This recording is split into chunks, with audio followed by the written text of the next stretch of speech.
ବାଚସ୍ପତି ମହୋଦୟ,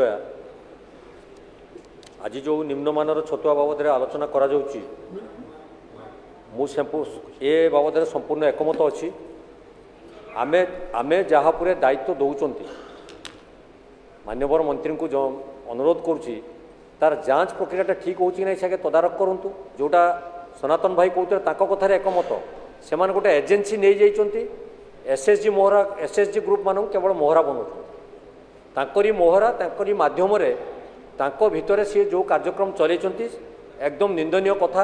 ସର୍ବପ୍ରଥମେ କଥା ଆସୁଛି, ଗତ ପଞ୍ଚାୟତ ସମିତି ବୈଠକ ତିହିଡ଼ି ବ୍ଲକରେ କିଛି ପଞ୍ଚାୟତ ମୋହର ଅଛି, ସେଠି ଜଣେ ସରପଞ୍ଚ ଗିନା ତାଟିଆ ଚାମୁଚ ଧରିକି ଆସିଥିଲେ, ଛତୁଆ ପ୍ୟାକେଟ୍ ମଧ୍ୟ ନେଇକି ଆସିଥିଲେ।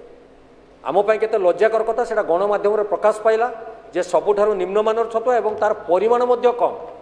ଯଦି ଆମର କିଲିକିଆ ପ୍ୟାକେଟ୍ ଅଛି ସେଥିରେ ବି ଆପଣ 50-100 ଗ୍ରାମ କମ୍ ଆପଣ ପାଉଛନ୍ତି, 200 ଗ୍ରାମ ବି କମ୍ ଆସୁଛି।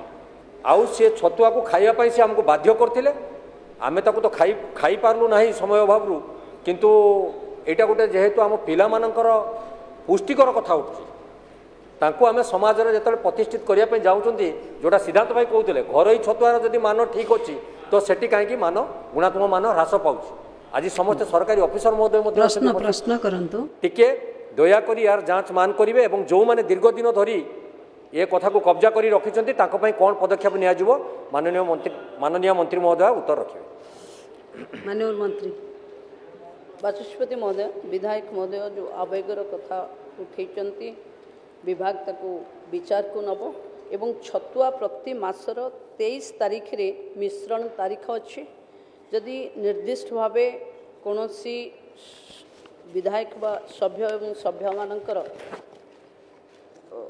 ଏପରି ଧାରଣା ଥିବ କି ଛତୁଆ ପ୍ରସ୍ତୁତ ପାଇଁ ଏସ୍ଏଚ୍ଜି ମାନଙ୍କର FSSAI ଆକ୍ଟ ଅନୁଯାୟୀ ପଞ୍ଜୀକରଣ ହେବା ଆବଶ୍ୟକ ଅଛି। ଯଦି ସେଭଳି କିଛି ନଥିବ ଜଣେଇଲେ ଆମେ ତୁରନ୍ତ ଆକ୍ସନ୍ ନେବୁ ଏବଂ ଛତୁଆ ଉପରେ ମାନ୍ୟବର ବାଚସ୍ପତି ଯେଉଁ ନିର୍ଦ୍ଦେଶ ଦେଇଛନ୍ତି ସେହି ଆଧାରରେ ମୁଁ ଗୃହକୁ ତାର ସବୁ ରିପୋର୍ଟ ସବମିଟ୍ କରିବି।